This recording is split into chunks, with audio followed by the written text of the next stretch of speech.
عمرك سألت نفسك إزاي ملف 5 جيجا بايت يتحول ل2.5 جيجا بايت لما تعمل له ضغط؟ تعال أقولك، في أكتر من طريقة بس أنا هشرح لك طريقتين سهلين.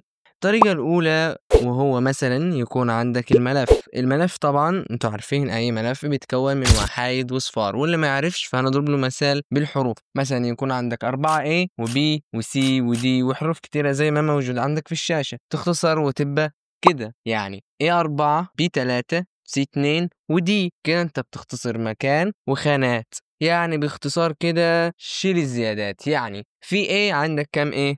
4، خلاص شيل التلاتة وحط لي واحدة واكتب لي عدد الموجود. والطريقة التانية وهي هاف مان كودينج، مثلا في حروف اللي تتكرر ليها رمز معين، يعني مثلا الحرف E اتكرر 5 مرات، يترمز له مثلا بالحرف برقم 1 مثلا.